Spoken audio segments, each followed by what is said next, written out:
ጤና ይስጥልኝ እጅግ የተወደዳችሁና የተከበራችሁ የዩቲዩብ ቻናል ቤተሰቦች ወቅታዊና ሰበር መረጃዎችን ይዤ ቀርቤያለሁ። ውብ ሀመር ነኝ። መረጃዎች በዩቲዩብ ቻናል ላይ ሲጫኑ ወደ እናንተ ቀድሞ እንዲደርሱ ቻናሉን ሰብስክራይብ ማድረግና የደውል ምልክቱን መጫኑን አዘንጉ።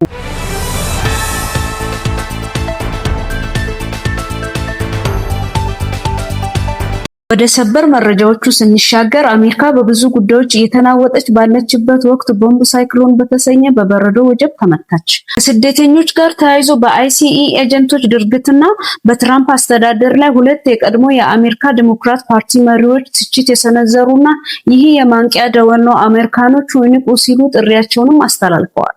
በመቀጠልም ዝርዝር መረጃዎችን የማጋራችሁ ሲሆን አብራችሁን ቆዩ። አሜሪካ በብዙ ጉዳዮች እየተናወጠች ትገኛለች። በአንድ በኩል ተፈጥሮ ፊቷን አዙራባት ምድሪቷ ታማለች። እንደ አሜሪካ ብሔራዊ የውቅያኖስና የአካባቢ አየር አስተዳደር መግለጫ ቦምብ ሳይክሎን የተሰኘ የአውሎ ንፋስ ዝርያም የተከሰተ ሲሆን ይህም የሚሆነው የማዕበሉ ማዕከላዊ ግፊት 24 ሚሊ ባር ሲወርድ ክስተቱን ቦምቦጀኔሲስ ይባላል። ይህ ቦምብ ሳይክሎን የተሰኘው እጅግ አደገኛ የሆነ የበረዶ አውሎ ንፋስ ወደ 28 የሚጠጉ የአሜሪካ ግዛቶችን ወደ በረዶ ክምችትነትና ከዜሮ በታች የቅዝቃዜ መጠን ቢቀይረውም የሰው ልጅ ፖለቲካዊ አስተሳሰብና ከስልጣን ጋር ተያይዞ ያለው ፍላጎትን ተከትሎ የተከሰተው ቀውስና በሚኒሶታ የሚፈጸመው ግድያን ተከትሎ ከፍተኛ ጭንቀትን ሀገሪቱና ዜጎች እያስተናገዱም ይገኛሉ።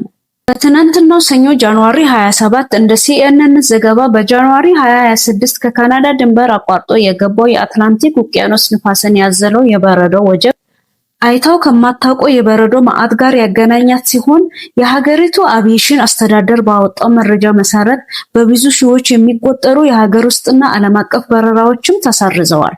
በትልልቅ የሀገሪቱ ግዛት አየር ማረፊያዎች ውስጥም መንገደኞች በብዛት በመጠበቅ ላይ እንደሚገኙም ተገልጿል።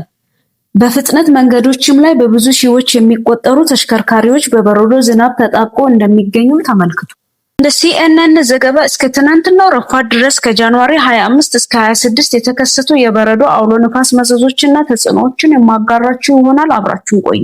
የተከሰተው የበረዶ ወጀብ ከ800 ሺህ በላይ የኤሌክትሪክ መስመሮች መቋረጥ፣ በተለይ በደቡባዊ የአሜሪካ ግዛቶች ጥር 25 2026 በጣም የከፋ የበረራ ስረዛዎች የተከሰተበት ቀን ተብሎም ሪፖርት ተደርጓል።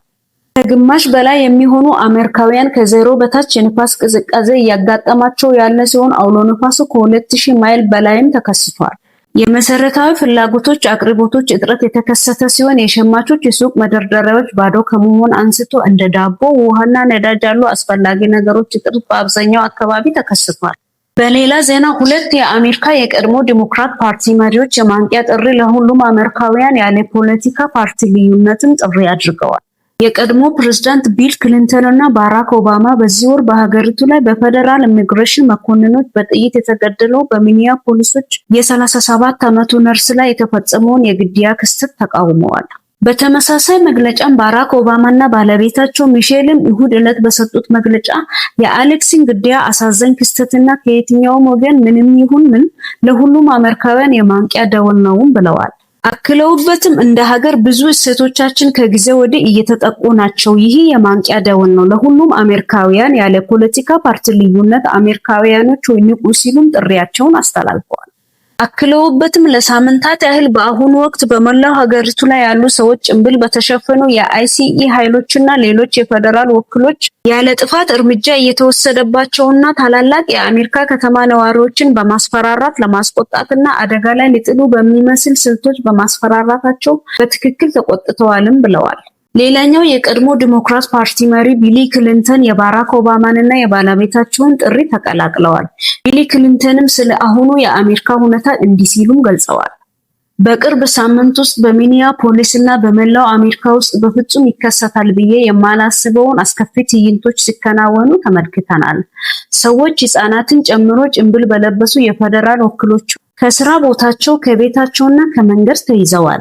ሰላማዊ ሰልፈኞችና ህገ መንግስታዊ መብታቸውን በመጠቀም የህግ አስከባሪዎችን የሚከታተሉና የሚያስመዘግቡ ዜጎች ታስረዋል፣ ተደብድበዋል፣ አስለቃሽ ጋዝ ተተኩሶባቸዋል እና ደግሞ ከሁሉ በላይ የሬኔ ጉድና የአሌክስ ጉዳዮች እንደሚያሳዩ በጥይት ተመተው ተገድለዋል። ይህ ሁሉ ተቀባይነት የሌለውና መወገዝ ያለበት ነገር ነው በማለትም አውግዘው አክለውበትም ነገሮችን ይበልጥ የከፋ ለማድረግና በየደረጃው ያሉ ኃላፊዎች ዋሽተውናል፣ በገዛ አይናችን ያየነውንም እንዳናምን ነግረውናል፣ እንዲሁም በአካባቢው ባለስልጣናት የሚደረጉ ምርመራዎችን ለማደናቀፍ ጨምሮ ይበልጥ ጨካኝና አነሳሽ ዘዴዎችን ተግባራዊ አድርገዋል።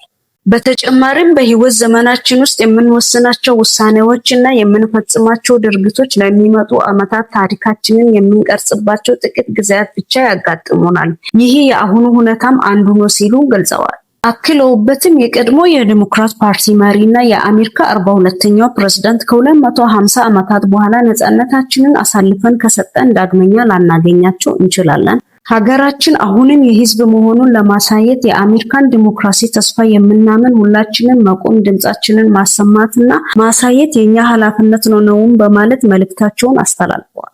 እጅግ የተወደዳችሁና የተከበራችሁ አድማጮቼ በሌላ መረጃ እስክንገናኝ ድረስ ሰላም ቆዩልኝ።